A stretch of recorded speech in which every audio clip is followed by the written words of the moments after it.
Baik, berjumpa lagi kita dalam mata kuliah pendidikan kewarganegaraan. Kali ini kita akan mempelajari materi mengenai geopolitik ya, yang ada terbagi menjadi 3 submateri, yaitu mengenai geopolitik, mengenai wawasan Nusantara, dan mengenai otonomi daerah. Oleh karena luasnya cakupan materi pada kali ini, sehingga materi geopolitik akan kita bagi menjadi 2 bagian, yaitu bagian pertama mengenai geopolitik dan bagian kedua mengenai wawasan Nusantara dan otonomi daerah. Tujuan institusional dari materi ini adalah agar nanti adik-adik sebagai mahasiswa mampu memahami dan menjelaskan tentang geopolitik secara umum, dan kemudian lebih khusus lagi mengenai geopolitik Indonesia, kemudian mampu memahami tentang wawasan Nusantara dan menjelaskan bahwa wawasan Nusantara merupakan implementasi dari geopolitik Indonesia. Kemudian mahasiswa mampu memahami dan menjelaskan tentang otonomi daerah dan kaitannya dengan geopolitik Indonesia ya. Nah, ini beberapa materi ini mungkin adik-adik sudah pernah mendengar atau pernah membaca atau pernah mempelajarinya. Nah, kali ini akan kita kupas lagi lebih dalam ya, sesuai dengan tingkatan adik-adik sekarang sebagai mahasiswa di perguruan tinggi. Nah, kita mulai dengan bagian pertama, yaitu geopolitik. Adik-adik, manusia dan bumi merupakan 2 unsur yang tidak dapat dipisahkan ya. Ya, karena manusia itu hidup di atas bumi ya. Karenanya manusia pasti membutuhkan bumi untuk tepatnya berpijak dan mengarungi kehidupan ini ya, dengan tentunya memanfaatkan berbagai sumber daya yang ada di bumi. Demikian juga tentunya bumi menyediakan segala sesuatunya itu adalah untuk kepentingan kehidupan manusia, tapi dari satu sisi juga bumi membutuhkan manusia untuk merawatnya ya, untuk memanfaatkannya semaksimal mungkin untuk kesejahteraan manusia itu. Nah, setelah manusia membentuk kelompok dan membentuk kumpulan kelompok bangsa, manusia itu kemudian menyatakan bahwa tanah atau bumi yang dipijaknya sebagai tempat tinggal, kemudian itu disebut sebagai suatu negara. Akibat manusia yang tidak pernah merasa puas dengan apa yang dimilikinya, maka sering terjadi perebutan ruang atau wilayah yang akan menimbulkan konflik antar manusia, keluarga, masyarakat, dan negara, baik secara fisik maupun non-fisik.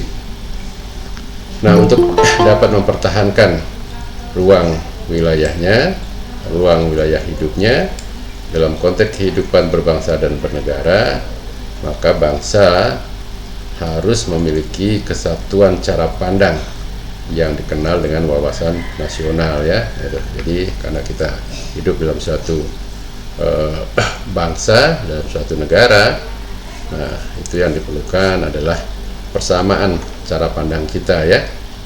Nah, itu harus menjadi satu kesatuan yang disebut dengan wawasan nasional.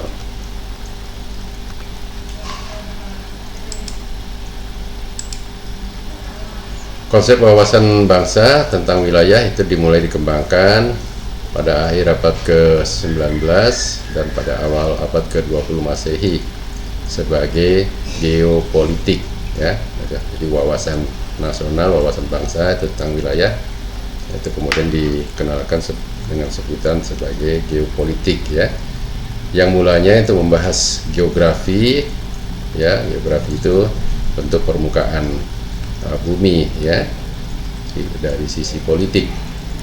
Kemudian selanjutnya berkembang konsep politik dalam arti distribusi kekuatan pada hamparan geografis suatu bangsa ya.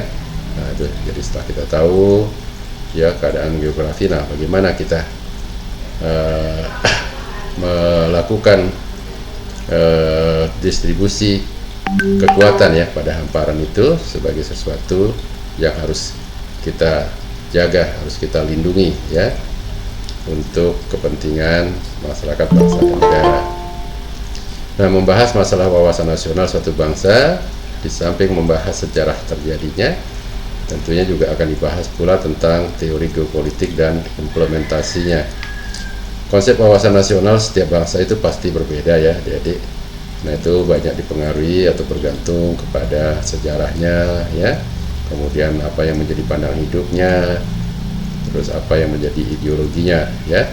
Nah, sejarah, pandangan hidup, dan ideologi ini itu disebut dengan profil bangsa ya. Nah, itu jadi wawasan nasional bangsa, nah itu bergantung pada profil bangsa dan ruang hidupnya atau geografinya ya.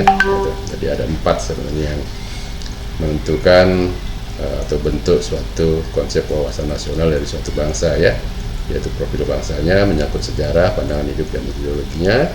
Nah, kemudian adalah ruang hidupnya atau geografinya ya. Nah, profil bangsa dan geografi inilah yang harus dipertahankan dalam membuat suatu konsep geopolitik bangsa dan negara. Khusus di Indonesia, ya sekali lagi khusus di Indonesia, geopolitik Indonesia dinamakan dengan konsep wawasan Nusantara. Ya, mungkin di daerah lain atau di negara lain ya, nah itu menggunakan nama yang tentunya disesuaikan oleh negaranya masing-masing ya. Tapi di Indonesia, geopolitik Indonesia itu disebut dengan wawasan Nusantara. Nah, coba kita bedah mengenai apa pengertian dari geopolitik. Dari sisi etimologi, geopolitik berasal dari bahasa Yunani, yaitu geos yang berarti bumi, ya, termasuk ruang, wilayah atau geografi yang menjadi tempat hidup dan pemberi kehidupan serta wilayah negara. Dan kata politeia yang berasal dari kata polis yang berarti kota atau negara atau kesatuan masyarakat yang berdiri sendiri, dan kata teia yang berarti kebijakan atau urusan yang bermakna kepentingan umum warga negara suatu bangsa. Jadi politeia berarti kebijakan penyelenggaraan negara.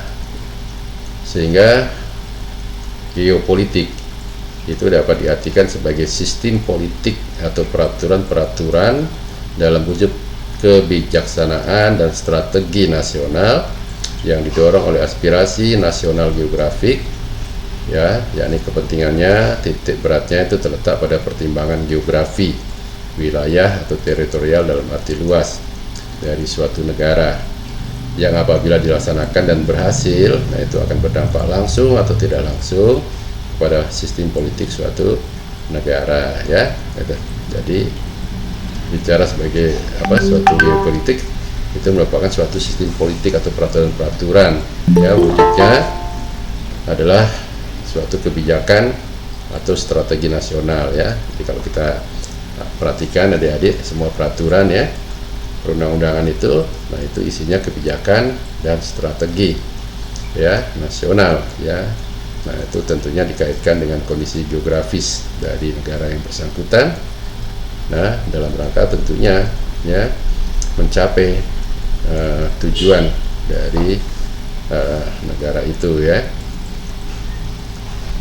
Nah, pengertian lainnya geopolitik adalah kebijakan penyelenggaraan negara dikaitkan dengan kondisi atau masalah-masalah geografi atau ruang atau wilayah atau tempat tinggal yang dimiliki oleh suatu negara.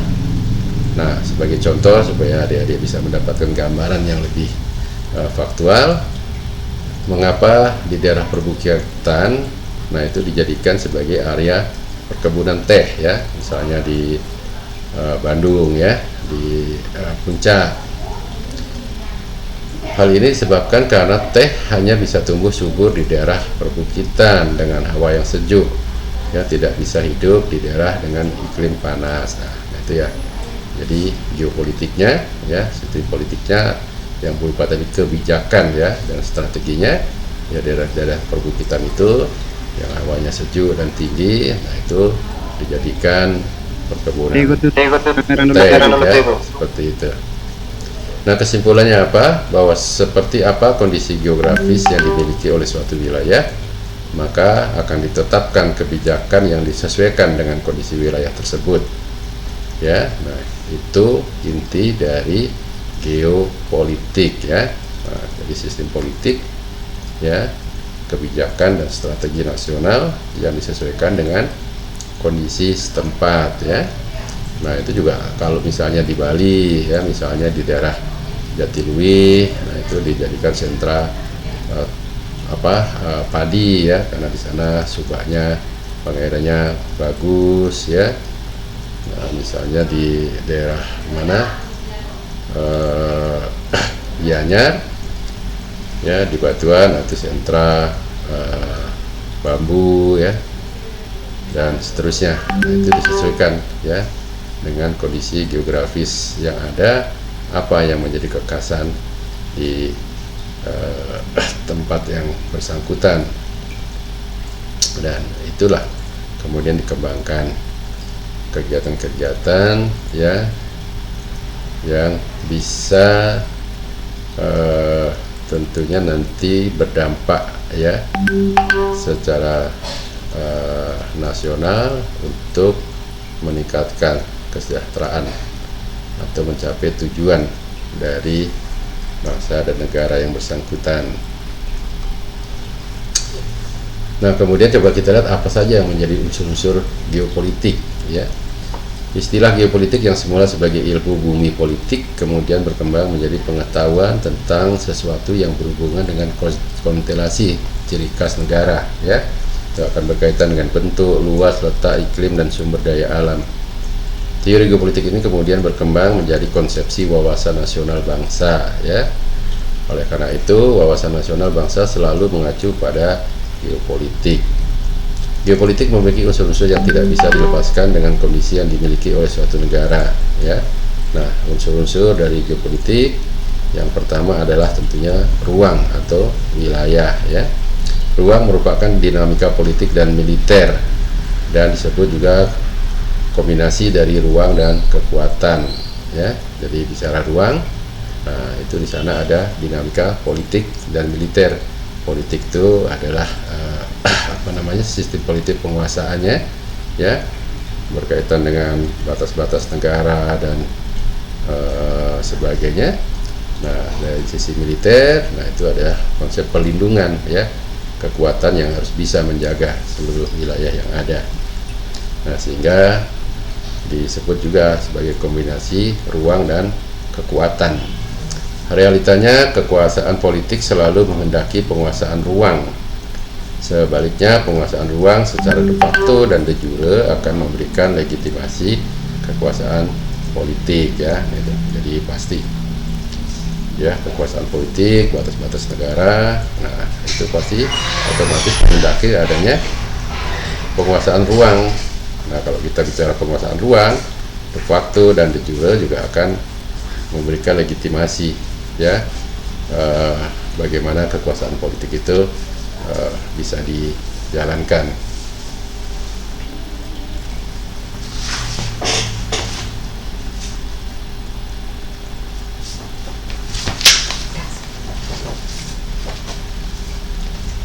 Nah, kemudian untuk unsur ruang ya, itu dalam suatu wilayah negara ya bisa dibagi menjadi dua. Yang pertama yang disebut dengan boundary. Boundary itu adalah batas wilayah antara dua negara ya. Batas ini dapat berupa perbukitan, pegunungan, jalan raya, ataupun patok-patok kayu yang sengaja dibuat untuk membatasi batas antara dua negara ya. Nah, itu jadi batas yang tegas antara dua negara, itu disebut dengan boundary. Yang kedua adalah frontier. Frontier merupakan batas imajiner atau batas asimilasi dari dua negara. Frontier terjadi karena pengaruh dari negara di luar boundary. Batas frontier yang sudah dipengaruhi kekuasaan asing dari seberang boundary dapat berawal dari adanya pengaruh budaya, ekonomi, sosial, agama, dan ras. Batas frontier dapat berubah ya, tergantung dari kuatnya pengaruh antara kekuatan asli dengan kekuatan asing di seberang boundary ya. Jadi kalau misalnya ini suatu perbatasan, nah ini wilayah suatu negara A, yang ini suatu negara B ya, nah pasti akan saling mempengaruhi ya. Nah sejauh mana negara B mempengaruhi negara A ya, sampai masuk misalnya karena mungkin perdagangan ya, budaya dan sebagainya, nah itu batas frontier. Nah sebaliknya juga, sejauh mana pengaruh negara A masuk ke dalam negara B, nah itu disebut dengan frontier. Nah untuk jelasnya bisa kita lihat dalam gambar berikut ya. Nah ini contoh batas negara Indonesia ya di Kalimantan ini dengan Malaysia. Nah yang hitam tebal ya, ini adalah batas ya negara ya antara Indonesia dan Malaysia yang disebut dengan boundary. Nah sedangkan yang abu-abu ini atau yang kurang tegas ini adalah frontier ya. Nah pengaruh Indonesia ke dalam wilayah Malaysia ya, ini disebut frontier Malaysia. Nah pengaruh Malaysia ke dalam wilayah Indonesia disebut dengan frontier Indonesia. Nah ini kalau yang hitam ini tentu sifatnya tetap, tapi ya boundary ya, tapi untuk frontier nanti bisa berubah tergantung bagaimana pengaruh dari kekuatan baik sosial, ekonomi, agama ya, budaya dan seterusnya dari negara tetangga ya. Nah, daerah frontier itu bisa terjadi antara lain karena dorongan ekonomi ya, berupa kemudahan masyarakat untuk dapat memenuhi kebutuhan hidup ya. Nah, misalnya ternyata lebih mudah mencari kebutuhan hidup itu di negara tetangga di seberang ya. Nah, itu sampai sejauh mana kita, mungkin 1 kilo kah, 2 kilo kah ya. Nah, itu menjadi batas imajiner ya, batas frontier. Kemudian juga bisa terjadi karena dorongan sosial budaya berupa kesamaan subkultur atau suku dan kemudahan mendapatkan fasilitas perlindungan masa depan seperti sekolah, kesehatan, sosial, security dan lain-lain ya. Nah itu, jadi kalau misalnya di negara A itu belum ada sekolah, di seberang sudah ada sekolah ya, pastinya ya walaupun itu di negara lain ya, warga negara di A ini itu akan bersekolah di negara B ya, karena untuk perlindungan masa depannya. Nah kemudian daerah frontier juga bisa terjadi karena dorongan politik, antara lain adanya kepastian hukum dan tidak menutup kemungkinan adanya tuntutan referendum ya. Jadi dia lebih nyaman ya tinggal di negara tetangga, dan kemudian mungkin menentukan pilihannya akhirnya menjadi warga negara di negara tetangga itu ya. Nah itu unsur yang pertama ya, adalah ruang atau wilayah. Unsur yang kedua dari geopolitik adalah politik kekuatan ya, itu menyangkut politik, ekonomi dan militer. Jadi politik kekuatan menjadi salah satu faktor dalam melaksanakan salah satu konsep geopolitik yang terkait dengan kepentingan nasional ya. Nah, itu penting juga dari konsep geopolitik ya. Salah satu unsurnya di samping ruang atau wilayah adalah mengenai politik kekuatan ya, yang di dalamnya terdiri dari politik itu sendiri, ekonomi dan militer ya. Kemudian unsur yang ketiga dari geopolitik adalah pertahanan dan keamanan. Konsep pertahanan dan keamanan ini melahirkan konsepsi geostrategi ya, yang nanti akan kita pelajari pada bab berikutnya. Nah, konsep pertahanan dan keamanan yang diutamakan adalah konsep ketahanan nasional yaitu. Jadi tidak semata-mata mengandalkan kepada kekuatan militer ya, tetapi konsepnya adalah ketahanan nasional. Artinya ketahanan dari seluruh warga negara dan dari seluruh aspek kehidupan ya. Dalam upaya menjaga keamanan negara dan bangsa, semangat kesatuan dan persatuan menjadi salah satu kekuatan untuk menghambat datangnya ancaman dari luar, baik secara fisik maupun secara sosial, ekonomi dan budaya. Ketiga unsur geopolitik di atas harus diperhatikan oleh penyelenggara negara dalam menentukan kebijakan berkaitan dengan geografi wilayah negaranya ya. Jadi dalam setiap menyusun peraturan perundang-undangan ya yang terjemahkan dalam bentuk kebijakan atau strategi nasional itu pasti akan memperhatikan ya geopolitik ya yang terdiri dari 3 unsur tadi ya. Nah, kita lihat bagaimana pemikiran para ahli mengenai geopolitik. Konsepsi geopolitik lahir di Jerman pada akhir abad ke-19. Semula geopolitik adalah ilmu bumi politik yang membahas masalah politik dalam suatu negara. Kemudian berkembang menjadi ajaran yang melegitimasikan hukum ekspansi suatu negara. Ya, jadi kemudian salah kaprah nih. Jadi bagaimana kemudian suatu negara itu bisa memperluas wilayah negaranya ya, melakukan ekspansi. Nah, hal ini tidak lepas dari pemikiran para ahli sebagai berikut. Yang pertama, teori geopolitik kontinental ya, salah satunya adalah Friedrich Ratzel dari Jerman.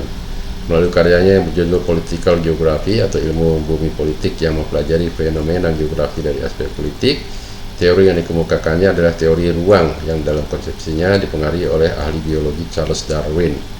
Ia menyamakan negara sebagai makhluk hidup yang makin sempurna serta membutuhkan ruang hidup yang makin meluas karena kebutuhan.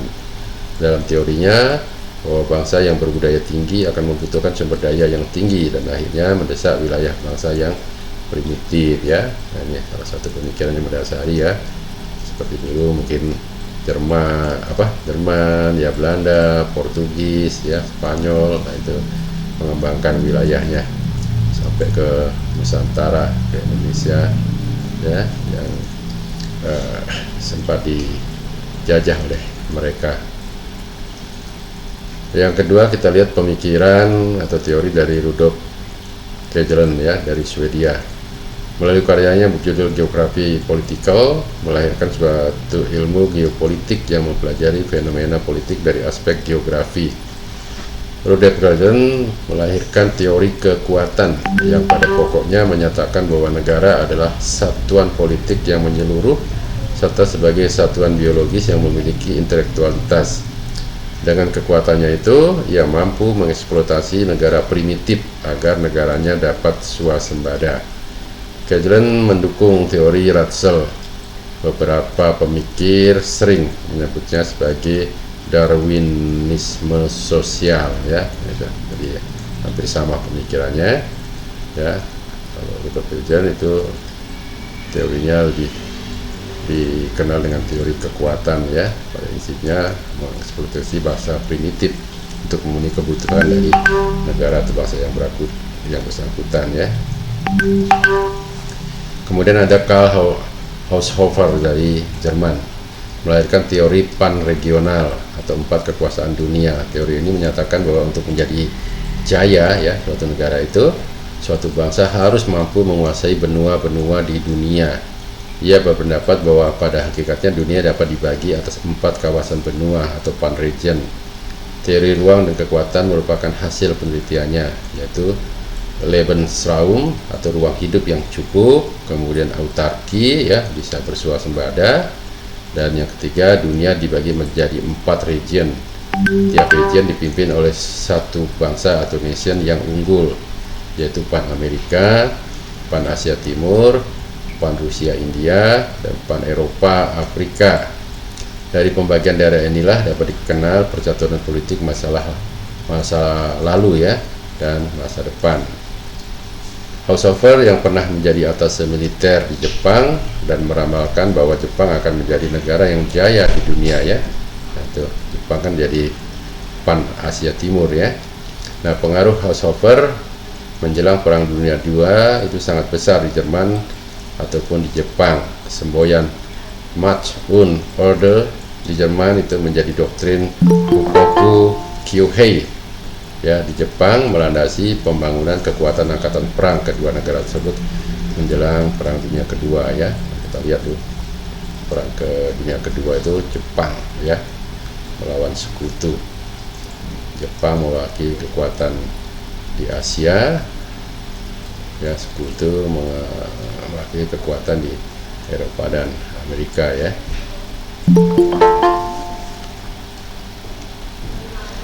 Nah, kemudian ada yang disebutkan teori wawasan geopolitik ya.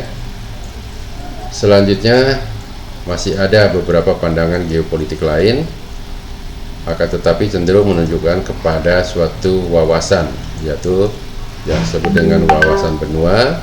Nah, itu salah satu pemikirnya adalah Sir Harford Mackinder, melahirkan teori daerah jantung, dikenal pula sebagai wawasan benua.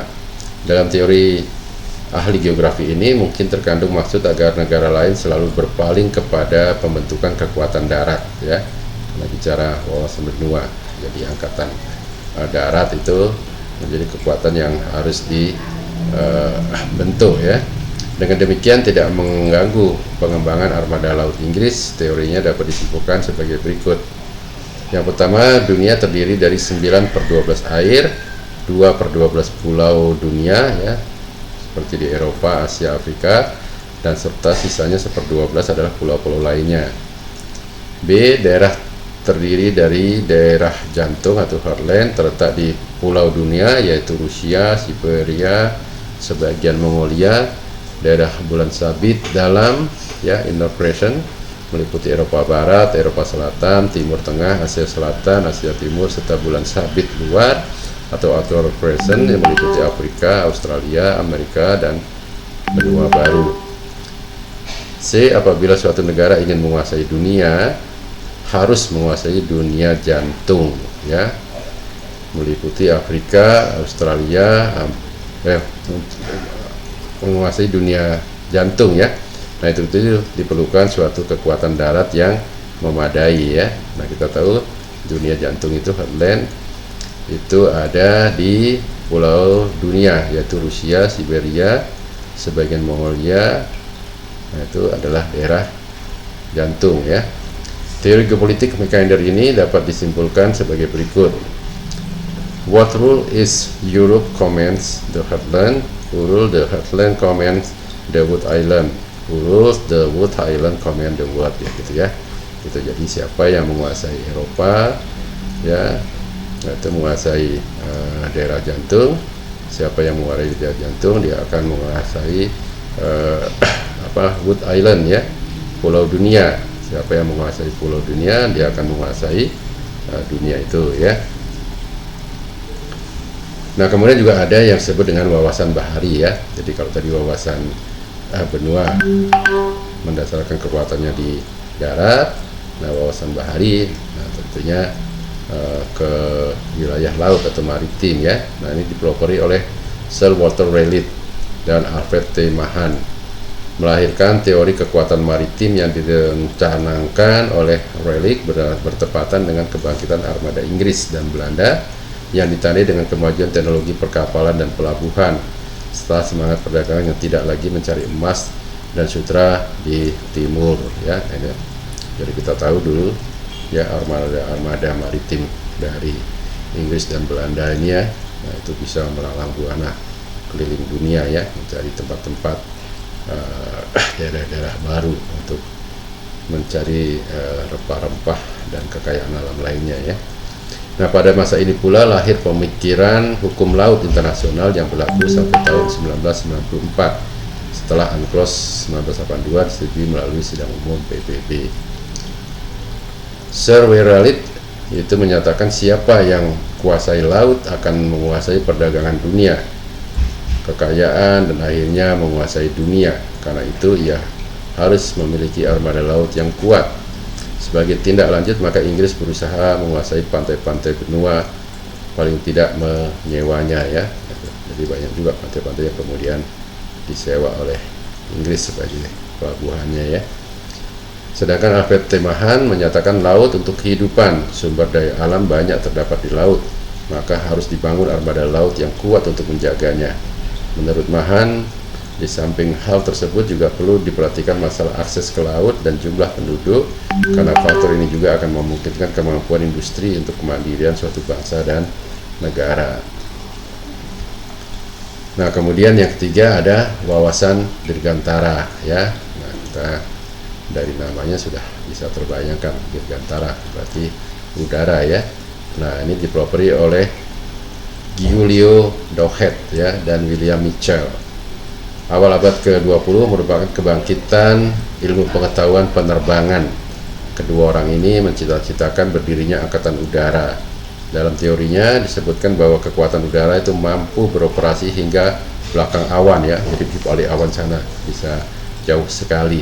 Serta kemenangan akhir ditentukan oleh kekuatan udara ya. Nah itu jadi banyak kita lihat film-film dulu ya, kalau sudah di darat, di laut, akhirnya pemungkasnya itu biasanya kekuatan udara ya, dijatuhkan bom dan sebagainya ya dari udara ya, sehingga kemenangan akhir itu ditentukan oleh kekuatan udara. Angkatan udara lebih menguntungkan sebab angkatan udara memungkinkan beroperasi sendiri tanpa dibantu oleh angkatan lainnya. Angkatan udara dapat menghancurkan musuh di kandang musuh itu sendiri atau di garis belakang medan peperangan ya. Nah, ini kita ingat peristiwa Pearl Harbor ya, itu di Amerika. Nah, itu tiba-tiba diserang oleh angkatan udara Jepang ya, sampai hancur lebur ya. Nah, kemudian membalas Amerika ya juga dengan serangan udara, dan ya pemungkasnya dijatuhkanlah bom di Hiroshima dan Nagasaki ya, sehingga Jepang akhirnya menyerah ya, yang berdampak juga akhirnya Indonesia bisa lepas dari penjajahan Jepang dan diberikan kemerdekaan ya. Nah, kemudian ada juga teori geopolitik yang menganut wawasan kombinasi ya. Kombinasi ya berarti dari gatra tadi, benua ya, laut maupun dirgantara. Nah, ini dipelopori oleh Nicholas J. Speakman, melahirkan teori daerah batas atau yang disebutkan Rimland Theory. Teorinya dipengaruhi oleh Mackinder dan Haushofer, terutama dalam membagi daerah. Karena ia adalah bangsa Belanda yang pada dasarnya bangsa maritim, maka menurutnya penguasa daerah jantung harus ada akses ke laut, hendaknya menguasai pantai Eurasia. Ya, dalam teorinya tersirat ya, dunia menurutnya terbagi 4 wilayah atau area. Yang pertama disebut dengan pivot area, menyangkut wilayah daerah jantung atau heartland. Kemudian offshore continent land, mencakup wilayah pantai benua Eropa, Asia. Kemudian ada ocean belt, mencakup wilayah pulau-pulau di luar Eropa, Asia, Afrika Selatan. Dan kemudian ada New World ya, dunia baru, itu menyangkut wilayah Amerika ya, yang karena terakhir ditemukan oleh Columbus ya, yang mestinya Columbus itu tadinya tujuannya ke Indonesia ya, jadi itu nyasar dia menemukan negara baru di Amerika. Kemudian menggunakan kombinasi kekuatan darat, laut, udara untuk menguasai dunia ya. Jadi kalau menguasai dunia, ketiga kekuatan itu harus diperkuat ya. Kemudian daerah bulan sabit dalam atau rimland akan lebih besar pengaruhnya dalam percaturan politik dunia daripada daerah jantung ya. Nah, ini menurut teorinya dari Nicholas J. Speakman ya. Jadi yang daerah batas atau rimland teori itu merupakan daerah yang mempunyai pengaruh yang lebih besar ya. Kemudian wilayah Amerika yang paling ideal dan menjadi negara terkuat ya. Nah, itu teorinya begitu, dan itu walaupun Amerika adalah New World ya. Nah, itu terbukti ya, sekarang ini memang Amerika menjadi negara adikuasa ya. Nah, dari pembahasan terdahulu dapat disimpulkan bahwa teori geopolitik menjadi doktrin dasar bagi terbentuknya negara nasional yang kuat dan tangguh. Sebagai doktrin dasar ada 4 unsur yang perlu diperhatikan. Yang pertama, konsepsi ruang, yang merupakan aktualisasi dari pemikiran negara sebagai organisasi hidup ya, yang pasti memerlukan ruang ya. Ruang yang merupakan inti dari konsepsi geopolitik merupakan wadah dinamika politik dan militer ya, ruang dan kekuatan. Hal ini dapat juga dirasakan pada era perang dingin antara blok barat dan blok timur, ketika kedua kutub saling mencari pengaruh di dunia ketiga. Yang kedua, konsepsi frontier ya, kita tahu itu daerah batas imajiner ya, yang merupakan konsekuensi dari kebutuhan dan lingkungan. Frontier merupakan batas imajiner di antara dua negara yang saling mempengaruhi. Oleh karena itu, batas resmi atau boundary-nya dapat bergeser karena berbagai pengaruh, terutama masalah sosial, budaya, ataupun ekonomi. Pengaruh negara asing tetangga yang lebih maju apabila tidak ditangani secara serius akan menimbulkan gejolak politik yang melibatkan pemerintah, ya. Nah, ini di Indonesia dulu batas kita, ya, terutama dengan negara-negara tetangga Malaysia, ya, PNG, ya. Nah, itu sering bermasalah, ya, karena memang tidak terkelola secara baik, ya, pada zaman pemerintahan Presiden Jokowi. Nah, itu batas-batas negara kita dipertegas, ya, bahkan dibangun bangunan-bangunan penjaga yang mewah, ya, lengkap dengan sarana prasarananya, ya, sehingga itu bisa mengurangi, ya, pengaruh dari negara asing, bahkan juga sebaliknya, ya, mungkin akan masuk pengaruhnya kepada negara tetangga, ya. Nah, ini salah satu yang perlu juga menjadi perhatian adalah konsepsi frontier. Yang ketiga, konsepsi politik kekuatan yang ingin menjelaskan tentang kehidupan bernegara. Politik kekuatan yang merupakan faktor dinamika kehidupan bangsa karena dinamika organisme bangsa. Dunia yang menyempit dan percepatan jalannya sejarah sebagai akibat revolusi teknik, ya, dengan kemajuan teknologi sekarang ini, ya, dunia itu jadi makin sempit, bahkan bisa dibilang dunia itu malah dalam genggaman, ya. Dengan demikian dunia semakin terbuka dan cita-cita dunia tanpa batas merupakan ciri globalisasi. Fenomena ini harus dapat ditangkal oleh tiap negara, lebih-lebih bagi negara yang sedang berkembang, ya, seperti kita, ya, Indonesia. Ini menjadi penting adik-adik, ya, jangan sampai kita, ya, tidak menyadari konsepsi politik kekuatan, ya, nanti kita malah banyak bergantung kepada produk-produk atau teknologi dari negara luar, ya. Nah, bagaimanapun kita juga harus bisa, ya, mengisi, ya, dinamika ini. Nah, tentunya dengan kekuatan yang ada dalam diri kita yang tadi disebut dengan konsepsi bagaimana kita meningkatkan ketahanan nasional, ya. Yang keempat, konsepsi keamanan negara dan bangsa yang kemudian melahirkan konsepsi geostrategi. Geopolitik akhirnya bertujuan untuk mengamankan negara baik secara fisik maupun secara sosial, ya, termasuk dalamnya ekonomi, budaya, dan kehidupan sosial lainnya. Untuk itu perlu dipersiapkan daerah penyangga yang dikenal sebagai daerah frontier yang berbatasan dengan negara jika jiran, ya, Malaysia maksudnya, dan dipersiapkan secara sistematis pembangunannya, ya. Nah, ini sudah dilaksanakan oleh Presiden Jokowi.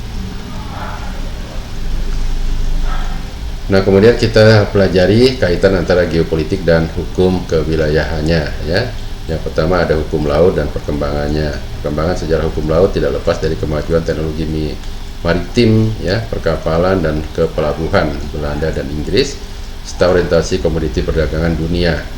Setelah perang salib sampai dengan bagian akhir zaman pencerahan atau Renaissance, laut itu praktis hanya menjadi milik Spanyol dan Portugal, sehingga ada semacam pembagian wilayah yurisdiksi, ya, dari kedua negara tersebut. Bagian akhir dari zaman pencerahan Renaissance, teknologi maritim Belanda dan Inggris melampaui Spanyol dan Portugal. Oleh karena itu, hukum laut banyak ditentukan oleh polemik bangsa Belanda dan Inggris. Namun sebelum membahas polemik yang menghasilkan rezim laut, ada baiknya dibahas terlebih dahulu apa, ya, hakikat dari laut, ya.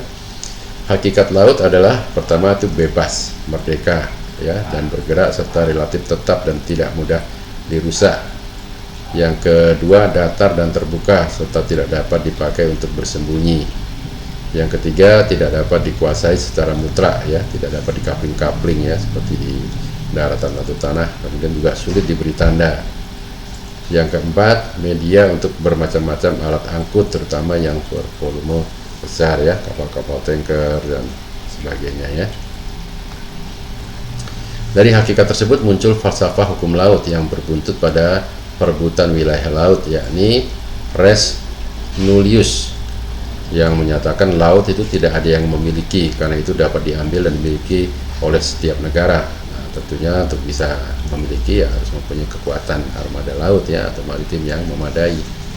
Yang kedua ada teori yang disebut res komunis. Laut itu milik masyarakat dunia, karena itu tidak dapat diambil dimiliki oleh setiap negara. Belanda dan Inggris merasa bahwa mereka tidak harus tunduk pada negara yang lebih primitif. Oleh karena itu, para ahli hukum dari kedua negara tersebut saling berpolemik mengeluarkan argumentasi tentang hak atas laut. Ya, yang pertama itu Hugo Grotius, seorang ahli hukum internasional Belanda, memberikan teori yang disebut dengan mare liberum, yang artinya laut bebas. Laut tidak dapat dikuasai suatu negara dengan jalan okupasi atau menduduki. Karena itu laut menjadi bebas ya, karena tidak bisa orang berdiam terus di atas laut ya, tidak bisa diduduki secara permanen ya, sehingga di laut dikatakan adalah laut bebas.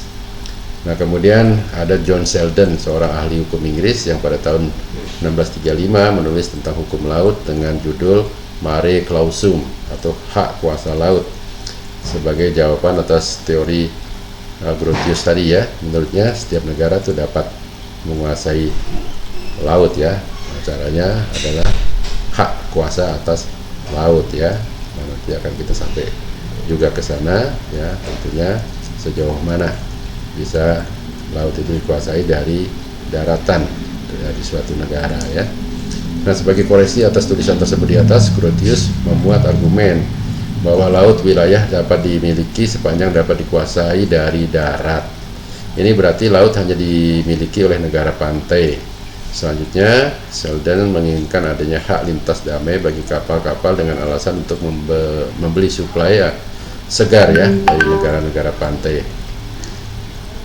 Cornelis Bijkershoek ya, seorang Belanda, berpendapat bahwa laut wilayah adalah 3 mil laut dari pantai pada saat pasang surut ya. Jadi pas saat turut, nah itu batas lautnya itu adalah 3 mil.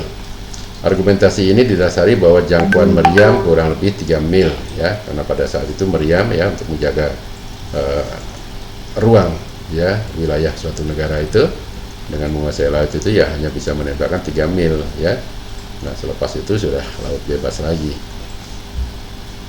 Ketentuan ini itu berlaku hingga tahun 1994, yaitu dengan adanya pengesahan melalui sidang umum PBB yang merupakan tindak lanjut dari United Nations Convention on the Sea atau dikenal dengan UNCLOS ya 1982, berdasarkan persetujuan dari 118 negara di Montego Bay di Jamaika pada tahun 1982. Akibat konvensi hukum laut timbul bermacam tipe perairan. Hal ini tidak terlepas ya karena perhatian orang yang lebih besar pada laut. Untuk itu dibahas beberapa masalah yang menyangkut hukum laut. Yang pertama adalah laut teritorial atau laut wilayah yang disebut dengan territorial sea, yakni wilayah laut yang lebarnya tidak melebihi 12 mil dari garis pangkal atau garis dasar atau yang disebut dengan baseline.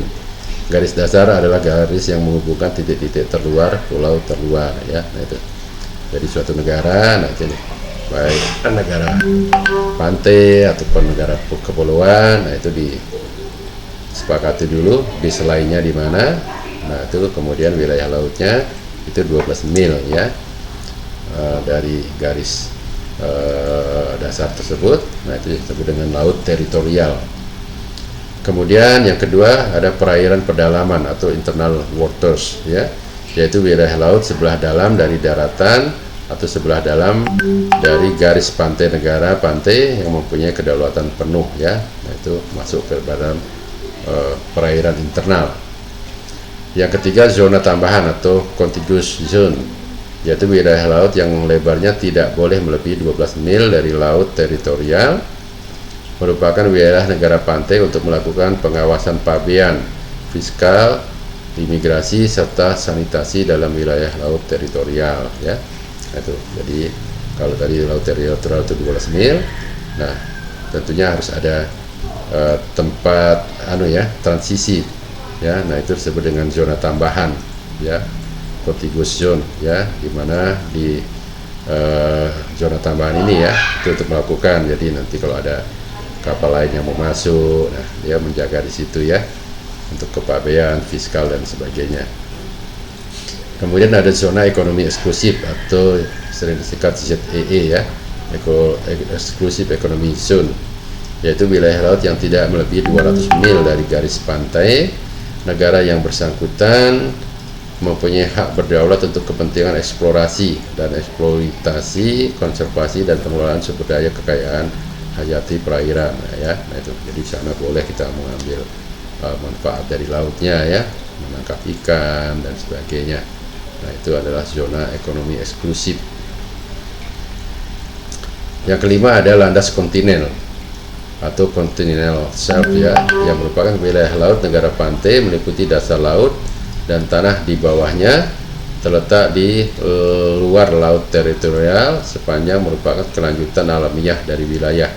Jarak 200 mil dari garis pantai atau maksimal 300 mil atau tidak melebihi dari 100 mil dari kedalaman 2.500 meter, ya. Nah ini mana yang tercapai, ya.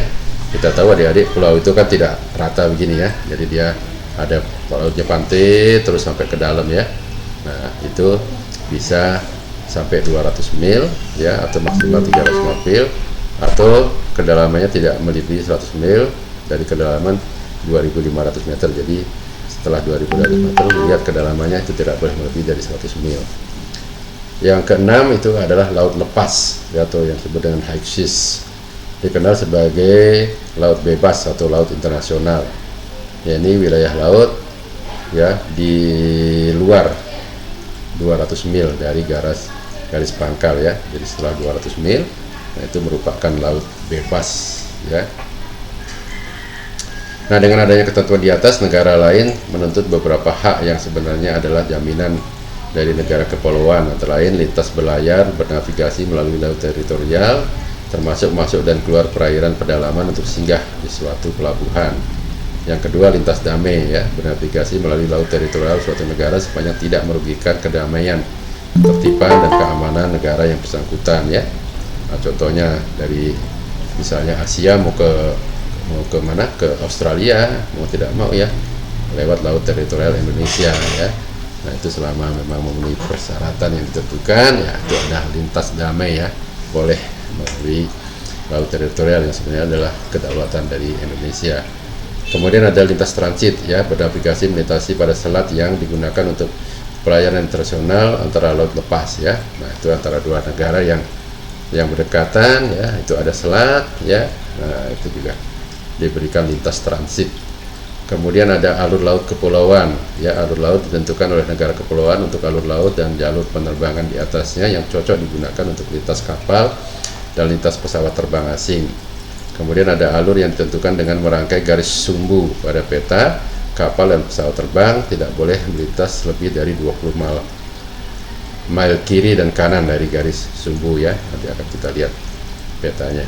Kemudian yang kelima, laut lepas, semua bagian laut yang tidak termaksud laut teritorial, baik perairan pedalaman maupun zona ekonomi eksklusif.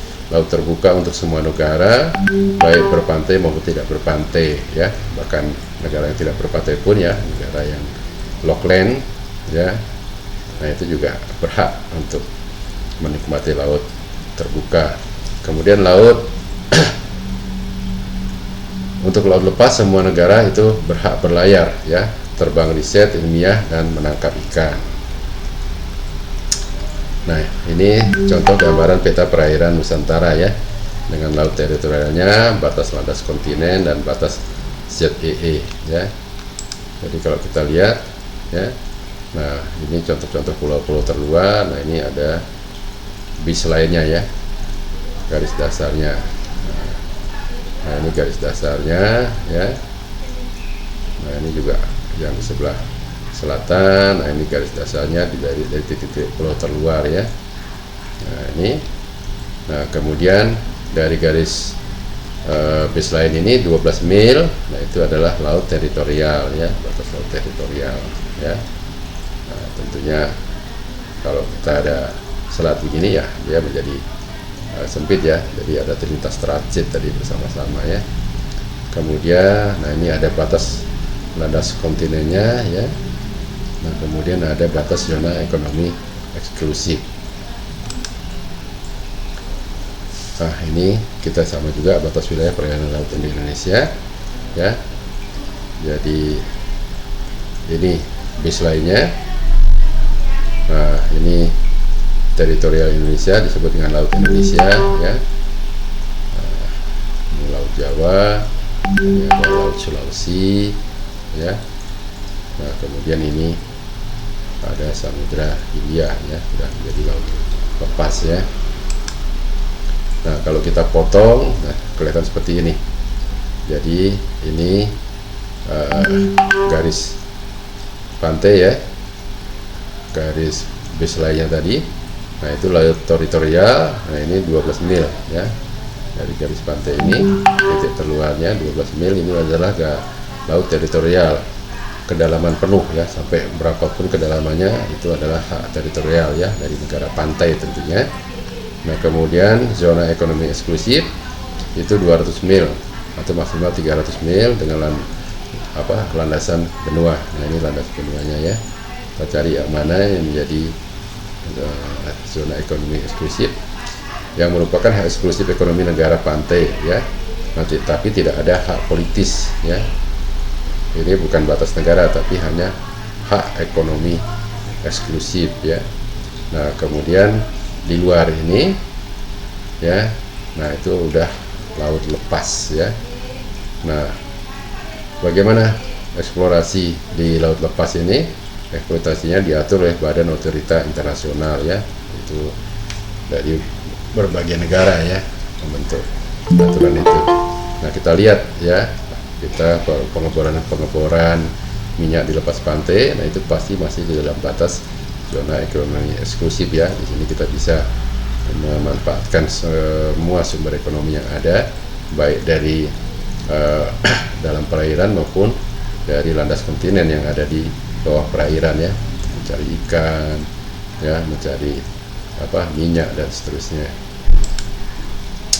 Nah, ini kalau kita potongan sama seperti tadi, ya, ini 200 mil itu ini ya, ini titik terluarnya, ya, pada saat pasang surut. Nah, ini menjadi baseline-nya 12 mil itu teritorial, ya. Kemudian ini zona ekonomi eksklusifnya 200 mil. Nah, kemudian selebihnya adalah laut bebas, ya. Nah, tapi landas kontinen, nah, itu bisa itu maksimal, ya, 350 mil.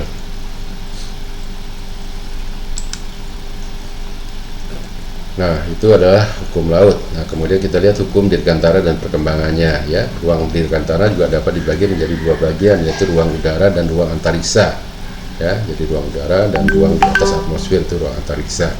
Ruang udara berada di atas suatu wilayah negara dan dikategorikan sebagai ruang udara nasional atau wilayah kedaulatan negara kolong yang pemanfaatannya dikendalikan oleh negara tersebut. Adapun ruang antariksa, nah itu pemanfaatannya dikendalikan secara internasional dan tidak boleh dijadikan subjek dari negara kolong, ya.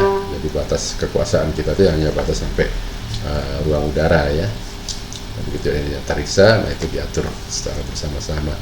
Nah, beberapa teori yang menjadi polemik dari pakar hukum dirgantara, ya, diantaranya teori udara bebas atau air freedom theory, bahwa ruang udara bebas dapat digunakan siapa saja, karena itu timbul perbedaan persepsi, pembebasan udara tanpa batas atau kebebasan udara terbatas. Kemudian yang kedua ada teori negara berdaulat di udara atau air sovereignty theory, bahwa negara kolong berdaulat penuh tanpa batas ke atas. Hal ini juga menimbulkan perbedaan persepsi, ya. Kedaulatan negara kolong berdaulat penuh tetapi dibatasi juga oleh hak lintas damai, ya. Jadi kayak pesawat-pesawat asing yang melintas misalnya dari, katakanlah dari Jepang mau ke Australia atau dari Malaysia mau ke Australia, itu pasti kan melewati wilayah udara negara Indonesia, ya. Nah, itu juga harus diatur pemanfaatannya.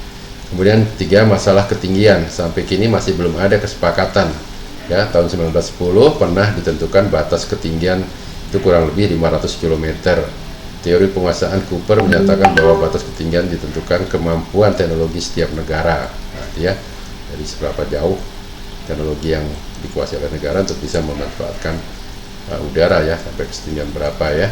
Sementara itu menurut teori udara scalar, bahwa batas ketinggian itu sampai dengan 30 km atau sampai dengan balon dan pesawat terbang dapat mengapung dan diterbangkan, ya. Yang keempat, batas wilayah udara. Cara menentukan wilayah udara ada perbedaan, yaitu apabila ditarik garis tegak lurus dari permukaan bumi sampai ke atas, luas daratan dan lautan itu sama dengan luas udara. Tetapi ada daerah yang lowong dan dapat menimbulkan masalah. Kemudian disepakati itu ditarik garis dari pusat bumi, ya, pusat bumi di bawah magma, ya, kita tahu, ya, sampai batas ruang angkasa atau antariksa yang membentuk kerucut terbalik, ya, karena ditarik dari bawah, di batas luarnya istilahnya tadi ditarik dari titik pusat bumi. Nah, itu adalah batas wilayah udara, ya. Nah, oleh karena itu, ya, karena bentuknya piramid terbalik, yaitu luas wilayah udara itu akan lebih luas daripada luas daratan atau luas lautan. Yang kelima, perjanjian ruang antariksa, ya, untuk space treaty. Yang keenam, penggunaan damai bagi antariksa dan badan-badan lainnya dianggap menjadi wilayah internasional. Namun dalam perjanjian ini juga berlaku pemanfaatan ruang antariksa berdasarkan first come first serve, ya, jadi siapa yang duluan yaitu yang dilayani, ya. Yang merugikan negara-negara yang sedang berkembang, ya. Nah, kalau teknologi kita ya kita tidak pernah bisa memanfaatkan, karena yang duluan bisa sampai ke antariksa, ya, dia yang memanfaatkan, ya. Nah, Indonesia memiliki ruang dirgantara yang luas, apalagi di bawah Khatulistiwa yang memiliki jalur GSO. Sementara itu batas ruang udara dan ruang antariksa ditetapkan 100 per 100 km, ya. Nah, seperti halnya hukum laut, Indonesia juga menuntut perlakuan yang sama terhadap hukum udara. Dalam hal ini, Indonesia menuntut berlakunya kedaulatan negara kolong terhadap ruang dirgantara. Paling sedikit tujuan yang ingin dicapai Indonesia adalah ruang udara Indonesia sebagai ruang udara atau air sovereignty nasional dan ruang antariksa Indonesia sebagai wilayah kepentingan atau yang disebut dengan air jurisdiction. ZEE atau landas kontinen yang meliputi pemanfaatan wilayah geostationary satellite orbit atau GSO, kemudian medium earth orbit atau MEO, dan low earth orbit atau LEO, ya. Nah, kita lihat satu persatu mengenai geostationary satellite orbit atau GSO. Geostationary satellite orbit adalah suatu orbit yang berbentuk cincin terletak pada 6 radian bumi di atas garis khatulistiwa. GSO untuk meletakkan satelit komunikasi, ya, agar satelit tersebut berada pada posisi tetap di ruang angkasa terhadap bumi, ya. Seperti kita tahu, kita meluncurkan satelit Palapa, ya, dan sekarang sudah banyak, ya, satelit kita. Nah, itu diluncurkan di GSO, ya, Indonesia. Ketinggian GSO itu kilometer di atas permukaan bumi. GSO mempunyai 3 keunikan, antara lain GSO hanya padang khatulistiwa. Luas GSO ada di negara khatulistiwa, ya, luasnya GSO itu. Jadi, ya, ini mungkin karena gravitasi, ya, jadi satelit-satelit itu mengorbit itu hanya di ruas garis khatulistiwa, ya, dan Indonesia itu merupakan salah satu negara, ya, yang dilalui garis khatulistiwa, ya. Yang kedua, ukurannya terbatas, yaitu tebal 30 km, lebarnya 150 km.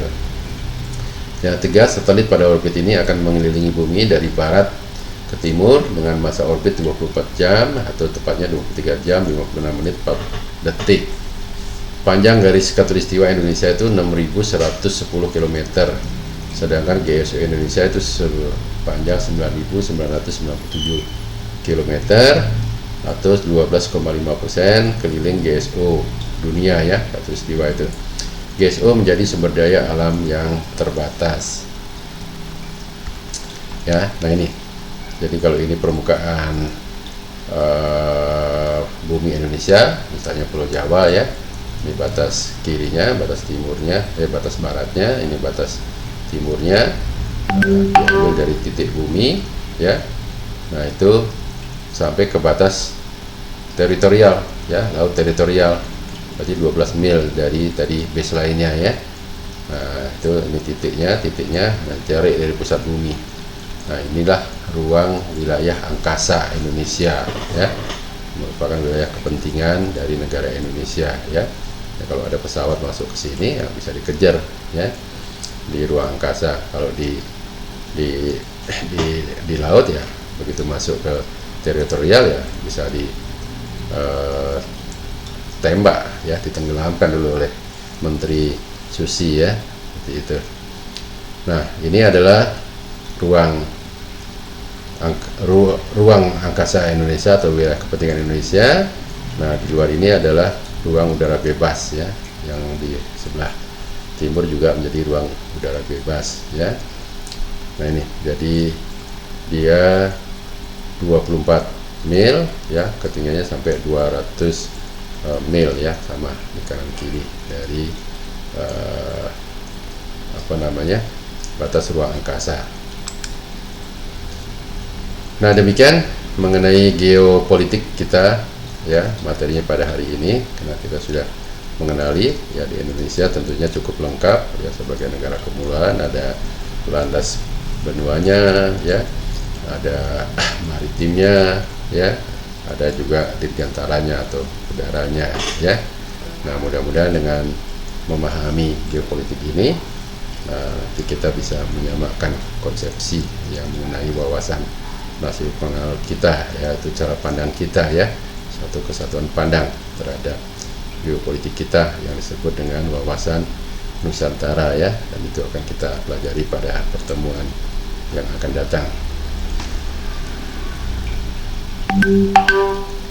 Baik, terima kasih atas perhatiannya.